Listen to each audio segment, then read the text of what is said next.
오늘 말라기서 마지막 부분 말씀을 같이 나누도록 하겠습니다. 말라기 시대에 제사장들과 대부분의 이스라엘 백성들은 하나님의 법을 거역함으로써 하나님을 괴롭게 하고 그분을 대적했습니다. 그럼에도 불구하고 그들은 그런 적이 없다고 우겨댔죠. 그리고 한술 더 떠서는 하나님의 공의를 문제 삼고 있었습니다.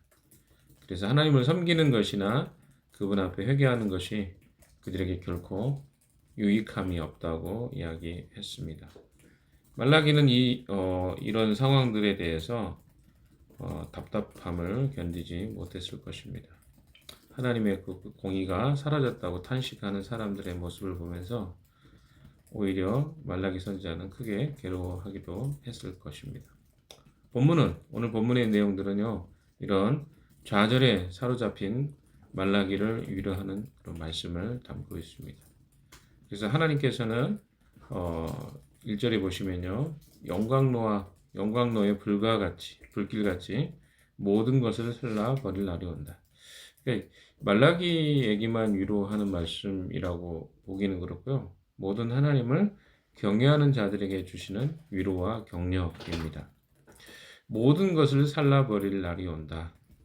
모든 교만한 자와 악한 일을 하는 자가 지푸라기 같이 타버릴 것이다. 그날이 오면 불이 그들을 살라서 그 뿌리와 가지를 남김없이 태울 것이다. 그래서 심판의 시간이 온다는 거죠. 하나님의 그 심판에 대한 여러 가지 사람들의 생각이 있습니다.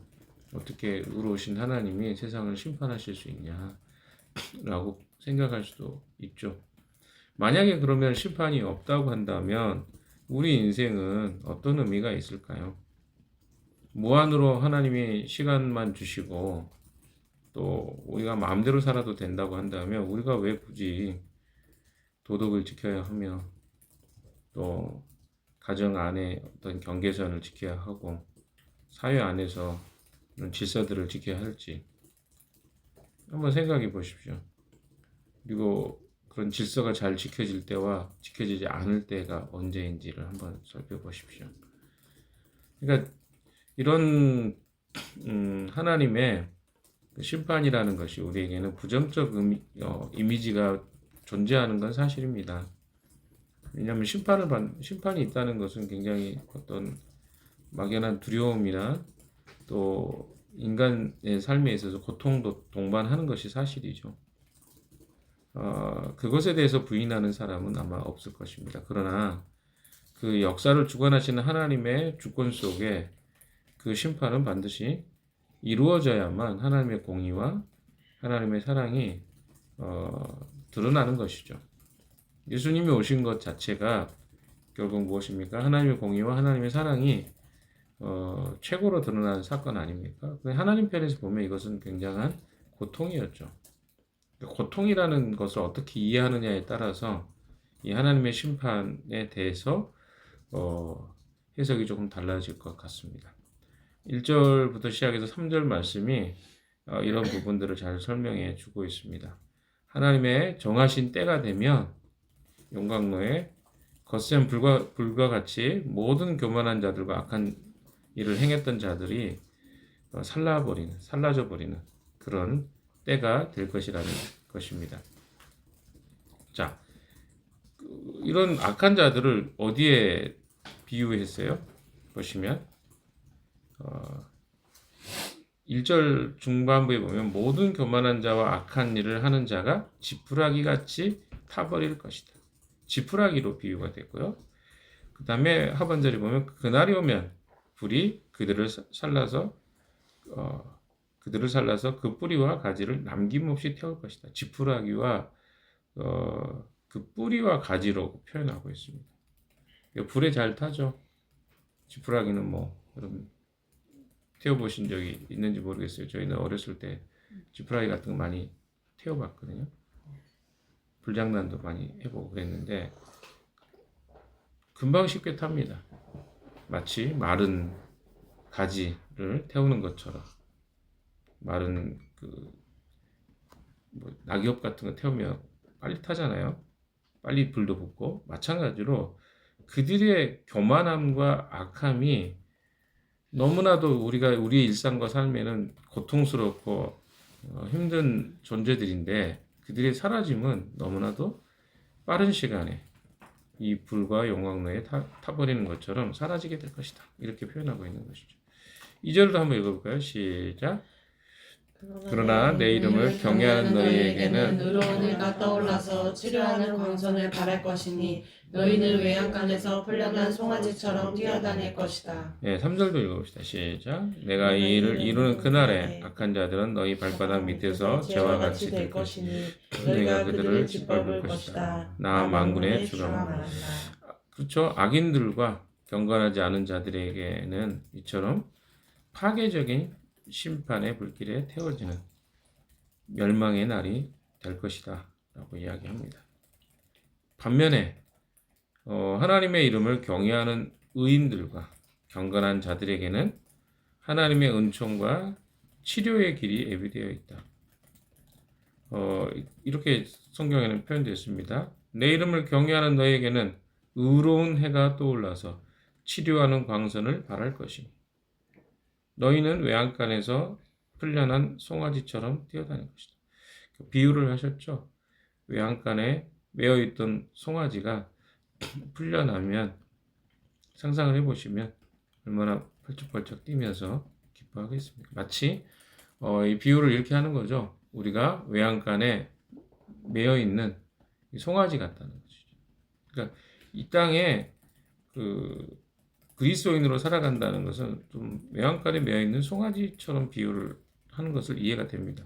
자유가 있지만 자유를 스스로 제한하는 거죠. 왜? 이 안에 하나님 안에 자유가 있다고 믿고 기다리는 것입니다. 그것이 하나님이 이 땅에 살아가는 우리의 모습이죠. 그래서 우리가 어떻게 보면 자유가 없는 것처럼 보여지고 오히려 악한 자들, 교만한 자들은 자유가 훨씬 많아 보이는 것이 우리의 관점입니다. 그러나 하나님의 그 날이 되면, 심판의 날이 되면 그들을 하나님이 3절에 이야기하고 있는 것처럼 악한 자들은 너희 발바닥 밑에서 재와 같이 사라져 버릴 것이다. 너희들이 그들을 짓밟을 것이다. 이렇게 표현하고 있고요. 그리고 의인들에 대해서는 뭐라고 표현합니까? 해가 떠올라서 치료하는 광선을 발할 것이다. 해가 떠올라서 치료하는 광선을 발한다. 그리고 외양간에 풀려난 송아지처럼 뛰어다닐 것이다. 이렇게 표현하고 있어요. 그게 뭐냐면 어떤 시적 표현이긴 한데요. 그들을 치료하는 광선을 발하실 것이다. 그래서 그것으로 말미암아서 회복하고 난 다음에 그들이 어때요? 풀려난 송아지처럼 뛰어다니게 될 것이다. 이런 비유를 여러분 어떻게 보시나요? 악인들은 불에 타서 없어질 지푸라기나 나무로 비유하고 의인들을 자유롭게 뛰어다니는 송아지에 비유하고 있는 것을 여러분 보게 됩니다. 그래서 말라기는 이제 악인들을 의인들의 발에 밟히는 재와 같이 비유하기도 하죠. 말라기가 선포하고 있는 심판의 메시지에 의하면 의인들과 경건한 자들은 악인들을 도리어 밟아버리는 존재, 통치하는 존재. 그로 인해서 악인들은 하나님께서 정하신 날에 의인들의 발바닥 밑에 깔려있는 재와 같게 될 것이다. 이것이 의인들이 결국 누리게 될 궁극적인 승리다. 이렇게 이야기하고 있는 거죠. 이 심판에 대한 이야기는 늘 우리에게 두 가지를 이야기합니다. 하나는 인내하라, 기다려라. 이게 첫 번째 메시지겠죠. 두 번째는 뭡니까? 그날에 하나님이 너희를 승리케 하실 것이다. 진짜 하나님 너희를 높이실 것이다. 이것이 인내해야 되는 이유이죠. 근데 우리가 참기 어려운 이유가 무엇입니까? 이 땅에 사는 동안. 지금이라는 의미를 우리는 많이 생각하죠. 하나님 왜 지금 안 되죠? 하나님 때가 아직 아닌 거예요. 그래서 하나님이 그날에라고 표현하죠. 그날이 오면 1절에는 그날이 오면이라고 표현하잖아요. 그리고 3절에는 내가 이 일을 이루는 그날이 반드시 온다는 거예요. 이것이 그리스도인이 살아가는 삶의 그 아주 장착해야 될 의식입니다. 생각입니다. 그래서 우리가 이 5가지 DNA 중에 소망하는 예배가 있잖아요. 이 소망하는 예배가 뭐냐면 그날을 사모하는 거예요. 기대하는 겁니다. 주님이 오셔서 우리를 통치하시고 온전히 다스리시는 그날을 우리는 소망하며 살아가는 자들이라는 거예요. 그래서 오늘의 삶이 우리가 조금 버겁고 힘들어도 기다리는 건 뭐냐면 주님이 오셔서 그 모든 것들을 회복시키시고 치료하시고 온전케 하시는 그날이 온다. 이걸 믿는 사람이 그리스도인이라는 것입니다. 자, 4절 또 읽어봅시다. 4절 같이 읽어볼까요? 시작. 너희는 율법, 곧 율례와 법도를 기억하여라. 그것은 내가 호렙산에서 내 종 모세를 시켜서 온 이스라엘이 지키도록 이른 것이다. 자, 모세의 율법을 기억하라고 얘기합니다. 말라기 시대의 이스라엘 백성은요, 하나님께서 정하신 심판과 재앙의 날이 오기 전에 하나님이 호렙산에서 그분의 종 모세를 통해서 주셨던 율법을 기억해야 한다는 것입니다. 그러니까 하나님의 명령을 지키는 삶이야말로 진정한 안정과 행복을 보증해주는 것이다 라고 말라기 선지자가 이야기하고 있습니다. 그러나 계속해서 하나님의 율법을 무시하고 그분을 경외하지 않는다면 영광로의 불과도 같은 심판과 재앙을 면하지 못할 것이다. 피하지 못할 것이다. 이렇게 이야기하고 있는 것입니다. 자, 5절, 6절 읽어보겠습니다. 시작. 주의 크고 두려운 날이 이르기 전에 내가 너희에게 엘리야 예언자를 보내겠다. 그가 아버지의 마음을 자녀에게로 돌이키고 자녀의 마음을 아버지에게로 돌이킬 것이다. 돌이키지 아니하면 내가 가서 이 땅에 저주를 내리겠다. 예. 사전에 이야기한 것처럼 이스라엘 백성들은 이제 주님이 오시는 그날을 메시아가 오시는 그날도 기다리는 거죠. 종말의 날을 기다리면서 해야 될 일이 있었습니다. 그건 옛 언약을 지키는 것이었어요. 순종하는 것이었습니다. 그들의 책임을 진지하게 받아들이고 살아야 된다. 이렇게 이야기했다면 5절, 6절에는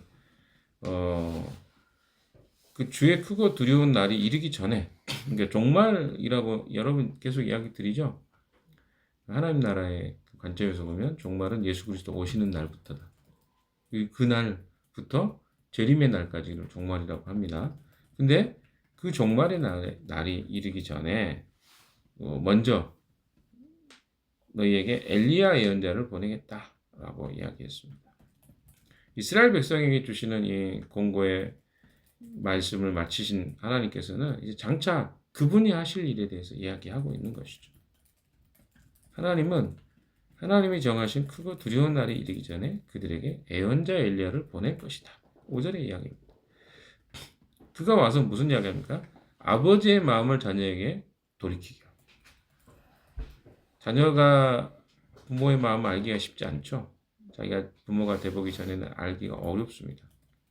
그런데 이 아버지의 마음을 자녀로 돌이키게 하고 또 자녀의 마음을 아버지께로 돌이키게 하는 것. 그거 누가 하는 거예요? 엘리야 선지자가 할 일이다. 만일 그들이 신실함과 정직함으로 하나님께 돌이키지 않는다면 하나님께서 직접 가서 그들의 땅에 저주를 내릴 것이다. 그러니까 예수님이 오신 다음의 상황을 보면 이게 똑같습니다.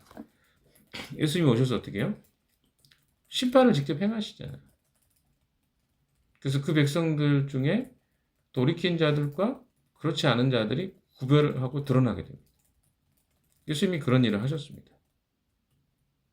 그래서 6절에는 이러한 경고로 주로 악한 자들을 겨냥한 것입니다. 이걸 들으면서 불편한 사람들은 자신이 악하기 때문에 그런 거예요. 이 말씀을 들으면서. 우리가 잘 들으시 심판의 메시지가 자꾸 우리에게 불편하게 느껴진 사람은 자기 삶이 경건한 쪽보다는 하나님과 관계 없는 쪽으로 살기 때문에 불편한 겁니다. 그래서 빨리 그런 느낌이 들면 우리 하나님과 관계 회복을 하는 것이 되게 중요해요. 왜냐하면 하나님께서는 이미 경건한 자들을 남겨두겠다고 약속하셨습니다. 누구를 심판하시는 거예요? 악한 자들을 심판하시는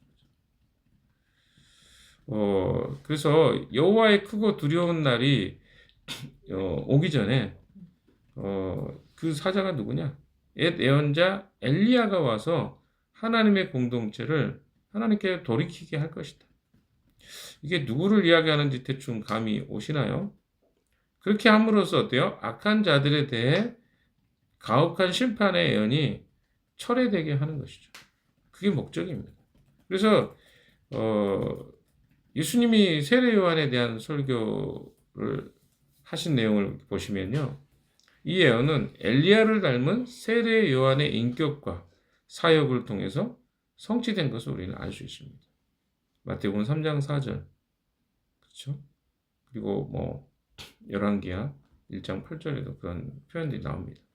그래서 그 세례 요한은 옛 선지자 예언자죠. 엘리야와 마찬가지로 하나님의 백성이 철저하게 회개할 것을 요구하죠. 그래서 세례 요한이 했던 사역이 뭡니까? 주로 회개하라예요. 회개하라. 그러니까 구약의 마지막 선지자라고도 하죠. 세례 요한. 같은 시대를 살았지만 예수님은 새로운 시대를 여신 분이라면 세례 요한은 마지막 구약의 시대를 마감한 선지자였습니다. 마치 사무엘이 사사시대의 마지막 선지자이면서 사사시대를 종말을 구했던 사람이죠. 그게 사무엘의 역할이었습니다. 마찬가지죠. 세례 요한도 마지막 구약의 선지자로서의 역할을 했습니다. 그래서 엘리야가 와서 아버지와 자녀를 화해시킴으로써 공동체 안의 가정의 평화를 회복시킬 것이다. 뭐 이렇게 표현하고 있죠. 이 말은 뭡니까? 아버지와 자녀들 사이에 갈등이 있는 것이다. 있다는 것을 이야기해 주는 거잖아요. 그래서 아버지의 마음을 누구에게로? 자녀에게로. 자녀의 마음을 아버지께로 돌이키는 역할을 누가 한다? 예, 엘리야 같은 선지자가 와서 하게 될 것이다. 또한 예수님이 오셔서 하시는 역할이기도 하죠. 말라기의 이 예언의 내용은요, 세례 요한과 예수 그리스도를 통해서 그대로 성취됩니다. 지금 이미 우리는 그 성취된 시대를 살고 있습니다.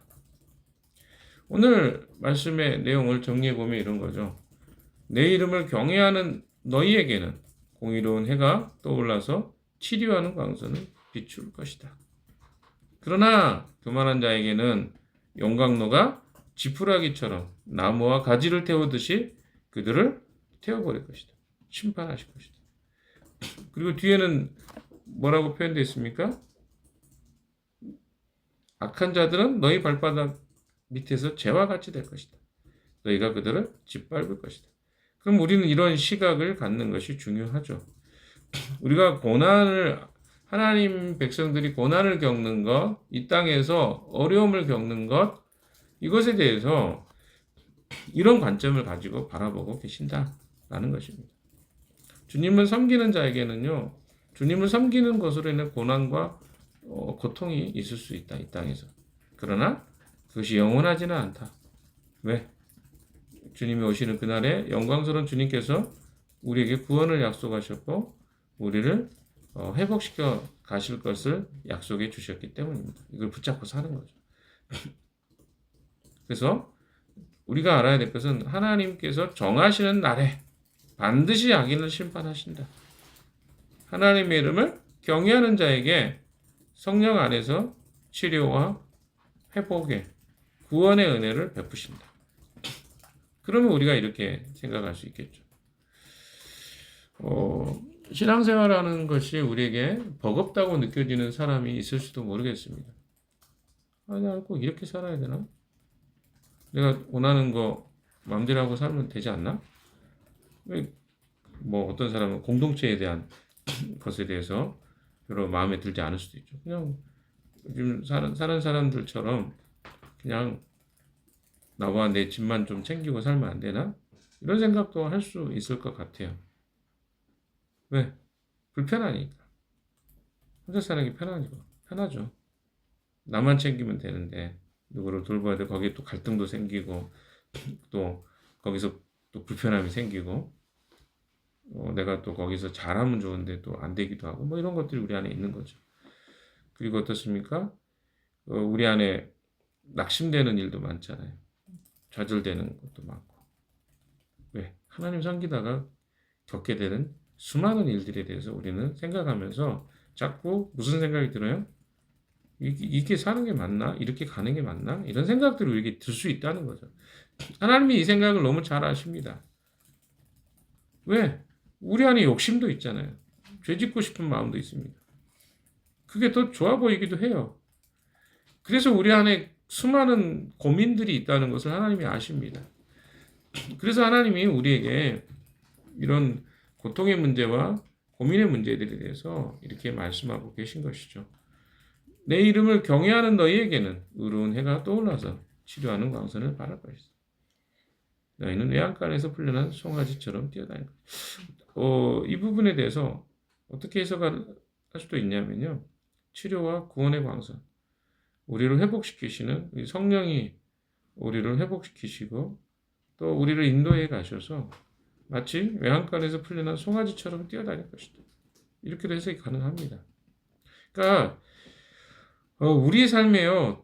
그냥 마지막 날만 기다리고 견디라는 것이 아닙니다. 물론 거기에 그 의미도 있습니다만 성령이 우리를 인도해 가시는 이 영역에 대해서도 하나님은 예언하고 계신 것입니다. 성령을 보내셔서 그리스도인들에게 하나님의 은혜와 능력을 주시고 주님을 섬기도록 따르게 하신다. 결론을 좀 지어볼까요? 오늘은 마지막 날이니까요. 말라기서를 통해서 하나님 우리에게 주시는 메시지는요. 우리의 삶이 경건할 필요가 있다는 거죠. 하나님을 경외하는 자의 삶이 어떠한가? 돌이켜야 될 게 무엇인가? 내 삶에 뭔가 지금 문제가 있는데 내버려 두고 살아가는 것이 옳으냐는 거예요. 하나님과의 관계가 소원해졌고 그것으로 나타나는 여러 가지 현상들이 있을 건데 그걸 보면서도 너는 내버려 둘 거냐? 그렇게 되면 어떤 일이 일어날 것인지에 대한 이야기입니다.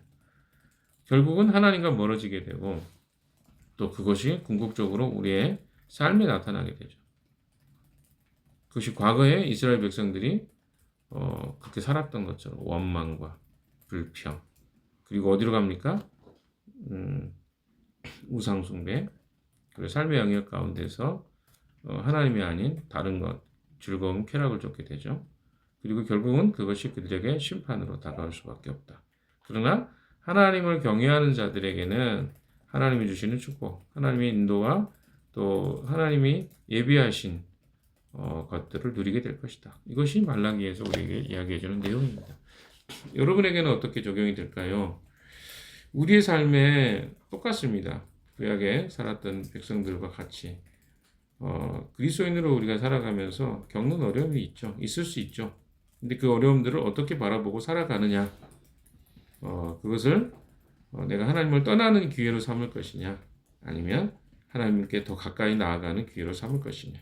그것은 우리가 하나님을 어떻게 바라보고 하나님께 돌아설 것인지, 아니면 내가 내 삶을 경영하고 살아갈 것인지, 여러분의 선택에 달려있다고 말라기는 이야기합니다. 오늘 말라기서를 마무리하면서 여러분 자신에게 이 질문을 좀 드렸으면 좋겠습니다. 하나님을 경외하는 자인가? 나는 교만하고 내 스스로를 의지하고 살아가는 자인가? 여러분 자신을 돌아보는 하루 되시기를 주님의 이름으로 축원합니다. 기도하겠습니다.